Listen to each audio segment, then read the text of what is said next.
I just saw a video where someone said, I think she was in her 40s.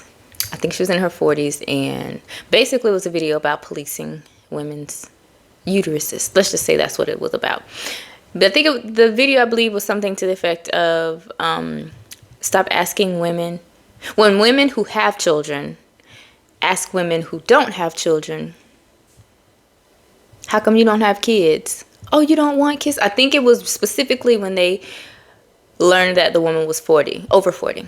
So they're like, You're over 40. How come you don't have kids? Oh, you didn't want kids?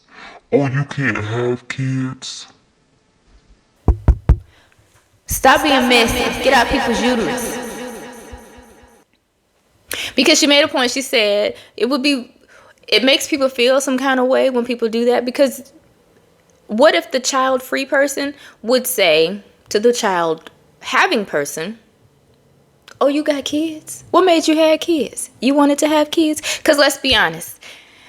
I believe the statistic says it's close to 50%. I think it might be 47%, but I know it's real close, like tiptoeing on the line of 50% of all pregnancies in the U.S. are unplanned. Now, they say that, but let's be real. If you're not having protected sex and you are not using birth control, then you're trying to have a baby. Take that how you want to take it. If you're not doing things to prevent pregnancy, then you're trying to create pregnancy. Don't shoot the messenger. But anyway, so she's like, it's rude because a lot of people may not be able to have children. A lot of people may want to be focusing on their careers. I didn't have a baby until I was 37 because I was in my 20s not considering having a baby in my 20s. I wanted to be married and I didn't have a husband. I did get married at 25, and we tried to have a baby, and honey, the Lord said no, and thank God for no's.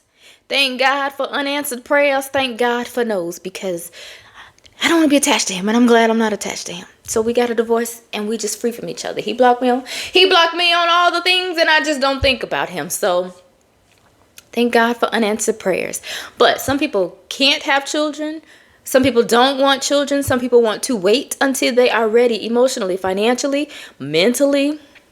Just some people want to have a career. I knew that I wanted to stay home at least for the first few years with my child/children. So I went and did my career first, paid all my debts off, was debt free, got married, had a baby, and has been home with my son. Now I'm just now going into the workforce. A lot of people don't have the luxury of being able to do it that way, but some do. And so don't fault me and be like, oh, you don't have kids yet? I'm 35. You don't have kids yet? I'm 36. You don't have kids? I mean, I did get pregnant right after I turned 36, but you don't have kids yet, and now it's like you're 41. You're only going to have one. You're not going to have another. You know your eggs are getting old. Listen, don't worry about my eggs. My eggs is good over here, okay? I eat fairly well. I don't drink enough water.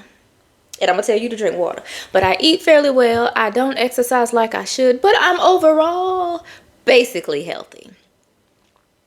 So don't tell me that my eggs are drying up. My eggs are turning to powder. My eggs are like, y'all are real rude and raggedy when y'all say stuff like that. Because some people were thinking about career and finances and all these other things and just weren't ready or didn't have a partner or just didn't want them at that moment. And then they become 35, 40 and the medical community says you're AMA. I literally had some patients last week that were over 35, and I feel like the billing code said something crazy like, I have to look at it and I can't remember what it said specifically, but I know they call them geriatric pregnancies. They call us advanced maternal age, but the billing code was real disrespectful, and I'm gonna have to look it up because I can't remember what it was. But it says something about routine care of an elderly pregnant patient or something real raggedy. I'm gonna look that up and I'm gonna get back with you. But so we already have the medical community telling us that we're too old to have babies and we need to be careful. And yes, we are at high risk of miscarriage and babies with Down syndrome and all the things. But realistically, miscarriage can happen to anyone at any age. Down syndrome can happen to anyone, any child at any, I mean, you know what I'm saying? Any pregnancy at any age. All the things can happen to any pregnancy at any age. Do the risk increase the older you get? Of course. But don't scare people into having babies when they're not ready, because we see so many videos. I follow a few crime people on social media. We see so many videos of parents killing their children they didn't want them, they weren't ready for them, or whatever the case may be. But I feel that this is not facts, but I feel like if you're financially ready for a child, if you wait until you're financially ready for a child, if you wait until you're emotionally ready for a child, if you wait until you are just overall, nobody's really ready, but if you're overall a whole and complete person before you have children, you have a smaller risk of doing things like offing your baby, like killing your baby for crying, or for, you know what I'm saying? Like, this just could be me. This might not be real life, but I just feel like when you're more prepared mentally, like, you can do lots of things when you're mentally prepared to handle them. But telling people that they need to be having children before they're ready is the wrong answer. Telling people they're wrong for waiting for having children before they're ready is the wrong answer. I personally have watched so many people have children in my younger years, and them being in their younger years, whether they were teen moms, or they were young 20s moms, or whether they were moms to raggedy, you know what I'm saying, had raggedy men that they were having children with, and then they end up being single mom. And single momhood is hard. Single motherhood is hard. Married motherhood is hard. Hell, sometimes my husband is gone and does things, and like, he is the primary provider financially. I am the primary provider child care wise, and it's hard. Sometimes he's busy and he doing things, and I'm the primary parent, and it's hard. Sometimes I feel like a married single mother. It's hard. So when I have to do that on a temporary basis, like last week, my husband was gone for the week, and I had to be everything for the whole week, and it was hard. But I had an end date in mind. Single motherhood doesn't have an end date in mind. They're just the primary parent, the only parent consistently. And I know that's got to be hard. So don't tell people they should be quit looking at people crazy when they wait to have babies until they're ready. That's a hill I'm willing to die on. Quit telling people to have babies before they're ready. Quit telling people that they're too old to have babies. Quit telling people what to do with their uterus. Like, just stay out of women's business. Stay out of women's uteri, whatever. Like, it's just mind the business that pays you. Now, some of us do uterus health for a living, but we still not telling people. Like, we might encourage you to consider having babies before you reach a certain age, but I'm not literally gonna be telling my patients 35 years like, hey, what you gonna do, girl? It's time to have a baby. Because I didn't do that for myself. I convinced myself that something was going on because I was trying to have a baby, and I didn't. But you know what? It happened when it was supposed to happen. And when because we don't even, and then you make people feel like, and then people who are trying to conceive and they're not being able to conceive, and then you scurry along and be like, how come you ain't got no babies?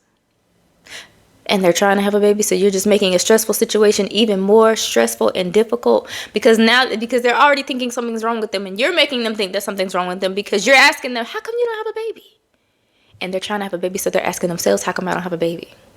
We in the medical field don't consider the labeling of infertility until if you are 35, if you've been consistently trying to have a baby for 12 months consistently. That means having sex at the right time during your cycle, knowing your cycle, tracking your cycle, having sex, because it's only a few days in a month when you can get pregnant. That egg, after ovulation, that egg lives for 24 hours. Now, sperm can live 3 to 5 days in the woman's body, but that egg got 24 hours, which is why we want you to have sex before you actually ovulate. But having sex at the right time during your cycle, making sure that you are healthy and that your partner is healthy, giving the products of conception a good, healthy environment. You're not drinking and smoking and doing drugs and all these other things that you and your partner that are not conducive to a good uterine life for the baby. But we don't consider you having issues with fertility until if you're over 35, you've been trying consistently for 12 months. Or if you're under 35, you've been trying consistently for 6 months. So if I'm 39 and I've been trying for 13 months to have a baby, I'm thinking that I'm infertile. You're asking me, how come you don't have a baby? You must not want kids. You must not know how to mind your daggone business. That makes me think of like when I was growing up and I was like, I'm still small, but I was super skinny, and people be like, oh, you need, like heavier people be like, you need to eat. Is that not rude? Because if I say you need to stop eating, you can be looking at me like I'm crazy. And I don't mean that in a mean way, but you see how crazy that sounds? Don't shame me for being small because I'm not shaming you for being bigger. Like, it's just crazy. We have our own insecurities that we are concerned about. And then you come and saying crazy stuff, which is making our insecurities even more. Just making bringing them out even more. And it's just like, people already have things going on in their life, and then here you come talking crazy. Stop making people feel crazy about things that they can't control. Hell, about things they can't control, but especially about things they can't control. Get out of women's uteruses. Stop trying to police what they do with their bodies. Stop trying to police what they do with their uterus. Stop trying to police when they have children. You got kids that you don't even like. You got kids that don't even talk to you. You got kids that you can't even take care of, but you telling her she need to go and have a kid. Why? You are not the poster for parenthood. Sorry, y'all. I just be like real passionate about women's health and women's choices, and people telling people, because people keep telling me, you must not want kids. Girl, you had your kid at 19 and I saw you struggle my entire life. I didn't want to be like you, and it's not against anything against people who struggle, but if I see something that you're going through and that's not something I want to go through, then don't be trying to tell me something to make me go through what you went through when you know it was a bad situation.